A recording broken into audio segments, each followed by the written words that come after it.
আসসালামু আলাইকুম বাবা। ছোট লোকের বাচ্চা, তোর এত বড় সাহস! তুই একটা সামান্য সিকিউরিটি গার্ড হয়ে আমার বাবা বলস? ছাড়, সামান্য একটা বিষয়ে আমার গায়ে হাত তুললে জানো বাবা, আমি তোমার বাবার বয়সী। তুমি এই কাজটা করতে পারলে বাবা? কিভাবে করলে বাবা? আমি না তোমার বাবার বয়সী? এই ছোট লোকের বাচ্চা, আবার ইমোশনাল কথা কইতাছস? তুই আমার বাবার বয়সী মানে? তুই তো আর আমার বাবা না। তুই আমার যদি আর কখনো বাবা কয়ে ডাকবি তাহলে তোর একদম দিস থাবড়াইতে এই জায়গা থেকে একটা বার করে দিব। আবার ইমোশনাল ডায়লগ দিতেছে। আমি যখন ঢুকবো তখন আমার একটা সালাম দিবি, যখন আমি বাইরে হই আবার একটা সালাম দিবি। কথাটা যেন মাথায় থাকে। আর সে আমার ছেলে বানাইতে। এই তোর মতো কি সিকিউরিটি গার্ড আমার বাবা? আমার বাবা কি সিকিউরিটি গার্ডের চাকরি করে? আমার ছেলে বানাইতে আইছে, কথাটা যেন মাথায় থাকে। আর যদি কোনোদিন আমার বাবা বলস, আমার সাথে সম্পর্ক করার চেষ্টা করস, তাহলে তোর খবর আছে। সুইটি ম্যাডাম চলেন। দাঁড়ান জনি সাহেব, আমি একটা জিনিস বুঝলাম না। এই সিকিউরিটি গার্ড সব সময় সবাইকে বাবা বলে মা বলে ডাকে, তাকে অনুমতি কে দিছে? আর এত সাহস পাই থেকে, এটা আগে জিজ্ঞেস করতে হবে। হ্যাঁ সুইটি ম্যাডাম, আপনি ঠিকই বলছেন। এই তুই যে আমাদেরকে বাবা বানাস, মেয়ে বানাস, এই অনুমতি তোরে কেডা দিছে? সত্যি করে বল বল। ছাড়, তাহলে শুনবেন স্যার, আমাকে এই অনুমোদন দিয়েছে এই অফিসের বড় স্যার কবির সাহেব। কি কবির স্যার তোরে অনুমতি দিছে? হ্যাঁ স্যার। দেখছেন, আমি যেটা ভাবছিলাম এটাই। কবির আমার বন্ধু, কিন্তু এই কোম্পানির তো মালিক। ওই কি ভুলে গেছে ওই যে এই কোম্পানির মালিক? সামান্য একটা দারুণে কত বড় একটা সাহস দিয়ে দিছে।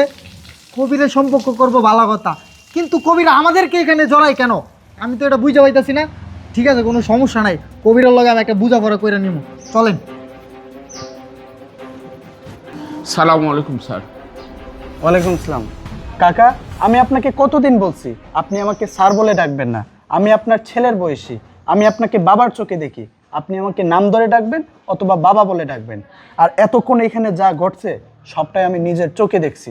কিছুক্ষণ পরে আপনি আমার চেম্বারে আসেন, আমি বিষয়টা দেখতেছি। ঠিক আছে বাবা।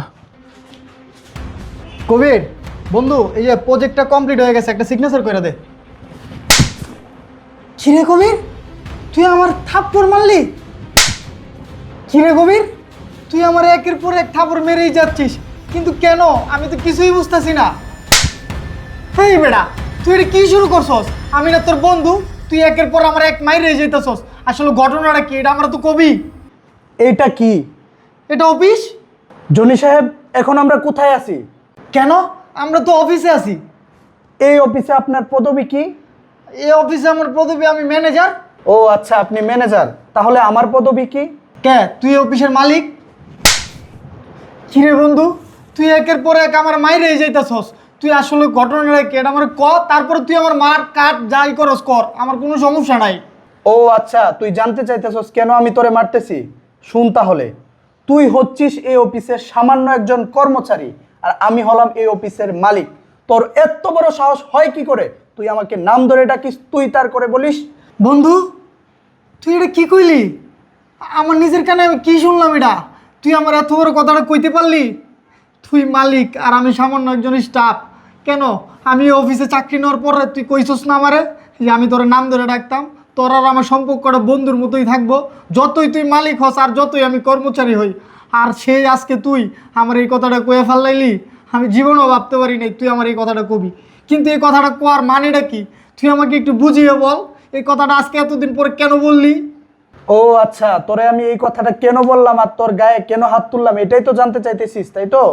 ঠিক আছে কাকা, ভিতরে আসেন তো একটু। আসসালামু আলাইকুম বাবা। ওয়ালাইকুম আসসালাম। উনি কে?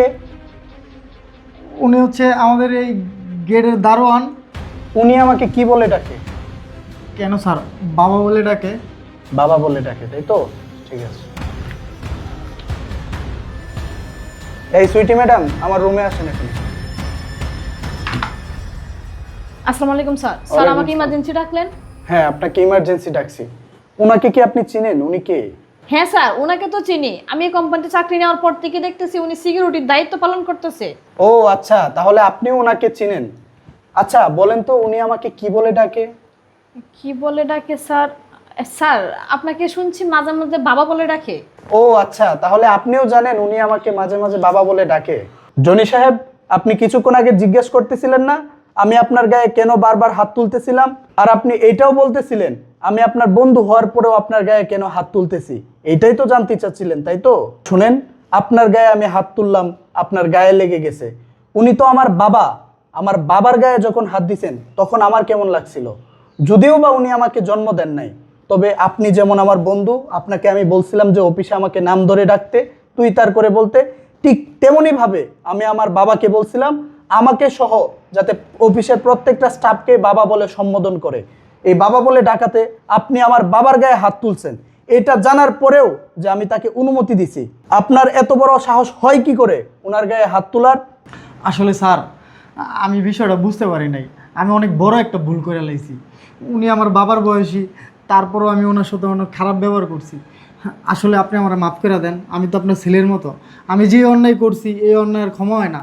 তারপরও আপনি মুরব্বী মানুষ, আপনি চাইলে আমাকে মাফ করে দিতে পারেন, আর না হলে আল্লাহ আমার মাফ করবো না। আপনি আমার ক্ষমা করে দেন, আপনি তো আমার বাবার মতো। আঙ্কেল, আমিও আপনার সাথে বেয়াদবি করছি, আপনি আমাকে মাফ করে দেন। ঠিক আছে মা, দেখো বাবা, আমরা বাবা, আমরা যদি সন্তানকে ক্ষমা না করি তাহলে করবে কে? আর শোনো বাবা, শোনো মা, তুমি কারো না কারো মেয়ে, বাবা তুমি কারো না কারো ছেলে। বাবা এমন একটা জিনিস, বাবা হলো একটা বট গাছ, সে বট গাছের ছায়া সবাইকে দান করে। তাকে তোমরা অবহেলা করো না বাবা। যেদিন এই বট গাছটা থাকবে না সেদিন তোমরা বুঝবে যে বাবা কী জিনিস। আঙ্কেল, আমি বুঝতে পারছি। আজকের পর থেকে আমরাও আপনাকে বাবা মনে করব। কখনো ভাববো না যে আপনি এই অফিসের একজন সামান্য সিকিউরিটি গার্ড। আজকে থেকে আমার বাবা আপনি। ঠিক আছে বাবা, তোমরা ভালো থাকো। বাবা তুমিও ভালো থাকো। মা আমি দোয়া করি তুমিও ভালো থাকো, অনেক বড় হও। আমার নিচে কাজ আছে বাবা, আমি গেলাম। আমি সবাইকে ক্ষমা করে দিয়েছি।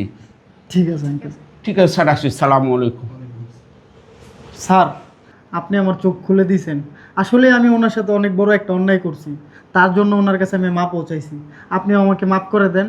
আমি এরকম ব্যবহার এই জীবনে আর কারোর সাথে করব না। আমি আন্তরিকভাবে আপনার কাছে দুঃখিত স্যার। এই শোন, এই স্যারটার ডাকতে হবে না, আগে যেভাবে তুই তার করে বলতি নাম ধরেই ডাকবি। যা, মনোযোগ দিয়ে কাজ কর, আর এই বিষয়গুলো যাতে মাথায় থাকে। সুইটি ম্যাডাম, আপনিও যান, মনোযোগ দিয়ে কাজ করেন, আর এই বিষয়গুলো অবশ্যই মাথায় রাখবেন। ঠিক আছে স্যার, আসসালামু আলাইকুম। ঠিক আছে, কাজ করছে।